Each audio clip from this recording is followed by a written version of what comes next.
Bismillahirrahmanirrahim. Assalamualaikum warahmatullahi wabarakatuh. Halo semuanya, perkenalkan kami dari kelompok 7 Ekonomi Mikro Islam akan mempresentasikan hasil diskusi kami yang berjudul Kebijakan Moneter Perspektif Islam. Sebelumnya kami akan memperkenalkan anggota kami terlebih dahulu. Perkenalkan, saya sendiri Aisyah Nuratifah Lubis dengan NIM 012. Saya Rosti Dewi Apriliani dengan NIM 004. Saya Dwi Asmaradia Ramdhani dengan NIM 005. Saya Mutiara Nurjara Afifah dengan NIM 037.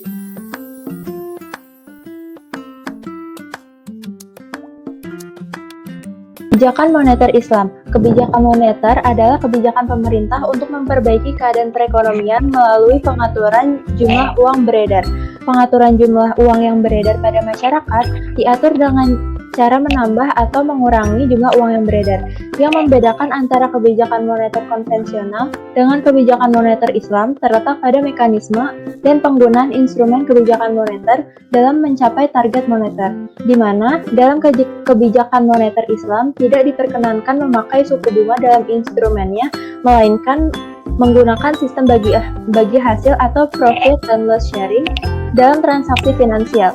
Bagi hasil ini merupakan bentuk dari perjanjian kerjasama antar pemodal dan pengelola modal dengan menjalankan kegiatan usaha ekonomi, di mana di antara keduanya akan terkait kontrak bahwa di dalam usaha tersebut, jika mendapat keuntungan akan dibagi kedua belah pihak sesuai dengan nisbah kesepakatan di awal perjanjian, dan bila mengalami kerugian akan ditanggung bersama sesuai porsi masing-masing. Next. Selanjutnya yaitu Mahzab Iqtisaduna atau Perfectly Elastic Money Supply. Dipelopori oleh Bakir Al-Sadr, mazhab ini mengatakan bahwa adanya distribusi yang tidak adil sebagai akibat sistem ekonomi yang membolehkan eksploitasi pihak yang kuat pada pihak yang lemah. Pandangan utama dari mazhab ini adalah jumlah uang yang beredar bersifat elastis sempurna, di mana pemerintah sebagai pemegang otoritas moneter tidak mampu untuk mempengaruhi jumlah uang yang beredar. Jumlah uang yang beredar atau penawaran uang atau money supply ini ditentukan oleh perdagangan ekspor dan impor barang. Mengenai penawaran uang, apa sih yang dimaksud dengan penawaran uang tersebut? Secara sempit, penawaran uang ini diartikan sebagai jumlah uang kartal dan uang giral yang beredar pada suatu waktu tertentu.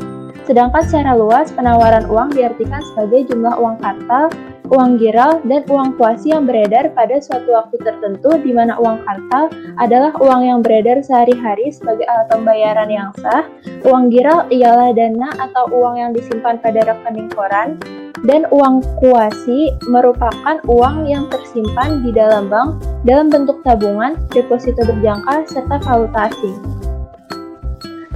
Banyak sedikitnya money supply yang beredar tidak akan berdampak dan berpengaruh terhadap rasio harga tangguh terhadap rasio harga tunai karena perdagangan yang bebas dan tidak adanya bea cukai dari perdagangan tersebut menyebabkan pengontrolan keluar masuk uang akan selalu diseimbangkan nilainya dengan nilai ekonomi barang yang diperdagangkan.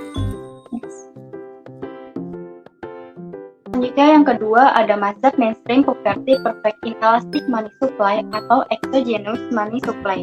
Mazhab ini dipelopori oleh Muhammad Umar Khattab, Muhammad Abdul Manan, dan Najatullah Siddiqui.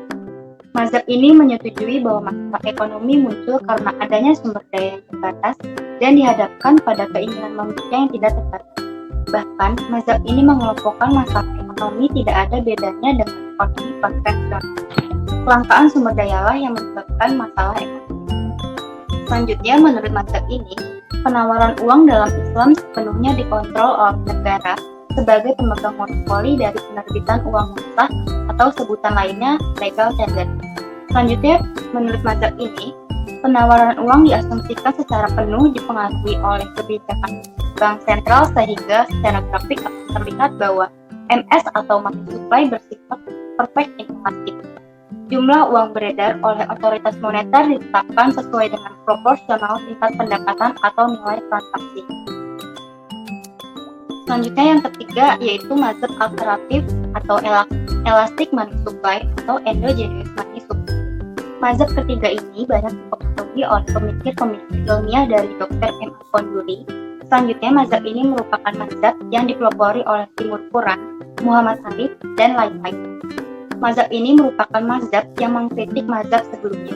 Mazhab ini menyatakan bahwa keberadaan uang pada dasarnya terintegrasi dalam sistem sosial ekonomi yang berlaku, sehingga nilai dan jumlah uang bukanlah variabel yang utuh berdiri sendiri. Konsep endogenitas uang dalam Islam ini berbeda dengan cara pandang terhadap uang dalam mazhab kedua atau mazhab mainstream. Tidak seperti mazhab mainstream yang mengatakan bahwa bank sentral flow control terhadap money supply, sedangkan menurut mazhab ini, jumlah uang beredar lebih ditentukan oleh aktual spending demand dalam kebutuhannya untuk transaksi di pasar barang dan jasa. Uang merupakan variabel yang endogen. Selanjutnya ada money demand. Teori permintaan uang pada hakikatnya merupakan teori tentang alokasi sumber-sumber ekonomi yang sifatnya terbatas. Seseorang yang memegang uang akan dihadapkan pada keuntungan dan kemungkinan kerugian dari kepemilikan suatu kekayaan. Keuntungan seseorang yang memegang uang kas akan mendapatkan tingkat likuiditas yang dapat dibelanjakan. Namun ia akan dihadapkan pada kemungkinan hilangnya peluang untuk mendapatkan nilai lebih uang atau value added of money, seandainya uang tersebut diinvestasikan dalam kegiatan yang produktif. Dalam teori permintaan uang konvensional, suku bunga merupakan biaya yang digunakan untuk menjelaskan perilaku individu dalam mengelola uang kas realnya. Dalam Islam, fungsi permintaan uang hanya dikenal dua motif, yaitu motif transaksi dan berjaga-jaga. Karena perbuatan yang mengarah kepada motif spekulasi dilarang dalam Islam, maka instrumen moneter yang ada dihindarkan dari penggunaan variabel yang akan mengarahkan pada motif spekulasi. Keberadaan instrumen pengganti suku bunga diarahkan penggunaannya terhadap uang yang memiliki tujuan yang bersifat penting dan mendesak, serta investasi yang produktif dan efisien. Selanjutnya ada instrumen dari mazhab Iqtisaduna. Pada masa awal Islam dapat dikatakan bahwa tidak diperlukan suatu kebijakan moneter dikarenakan hampir tidak adanya sistem perbankan dan minimnya penggunaan uang. Jadi hampir tidak ada alasan untuk mengubah penawaran dan permintaan uang dikarenakan kredit pada waktu itu hanya berlaku di antara para pedagang saja. Instrumen moneter yang digunakan ialah promissory notes atau bill of exchange. Surat ini dapat dijadikan sebagai pinjaman untuk mendapatkan dana segar. Namun, surat tersebut tidak dapat dimanfaatkan untuk tujuan kredit. Kreditor dapat menjual surat tersebut, namun debitor tidak dapat menjual surat tersebut.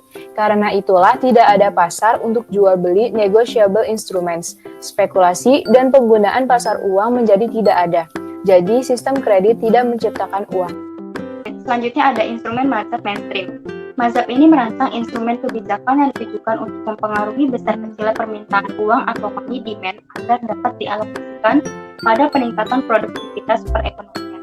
Oleh karena itu, dalam ekonomi Islam tidak ada permintaan uang atau money demand untuk spekulasi. Selanjutnya ada motif permintaan uang atau money demand. Dalam Islam ada dua, motif transaksi atau transaksi motif dan motif berjaga-jaga. Semakin banyak uang yang idle, maka berarti permintaan uang untuk berjaga-jaga atau money demand precautionary semakin besar, di mana uang yang idle ini adalah uang yang menganggur. Sedangkan semakin tinggi pajak yang dikenakan terhadap uang yang idle berbanding terbalik dengan permintaan uang untuk berjaga-jaga. Dues of idle fund adalah instrumen kebijakan yang dikenakan pada semua aset produktif yang idle. Selanjutnya yang terakhir ada instrumen mazhab alternatif. Sistem moneter yang dianjurkan oleh mazhab ini ialah shuratic process, yaitu di mana suatu kebijakan yang diambil oleh otoritas moneter ialah berdasarkan musyawarah sebelumnya dengan sektorial, sehingga terjadi harmonisasi antara kebijakan moneter dan sektorial. Dalam moneter Islam, uang diharapkan berputar pada semua lapisan masyarakat.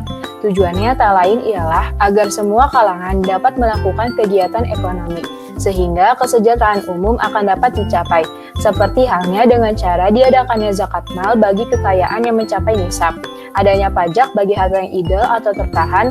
Hal ini juga upaya agar harta berputar di segala kalangan. Penggunaan sistem bagi hasil atau profit and loss sharing dalam transaksi finansial. Sekian presentasi dari kami. Apabila terdapat kekurangan mohon dimaafkan. Lebih kurangnya mohon maaf. Wassalamualaikum warahmatullahi wabarakatuh.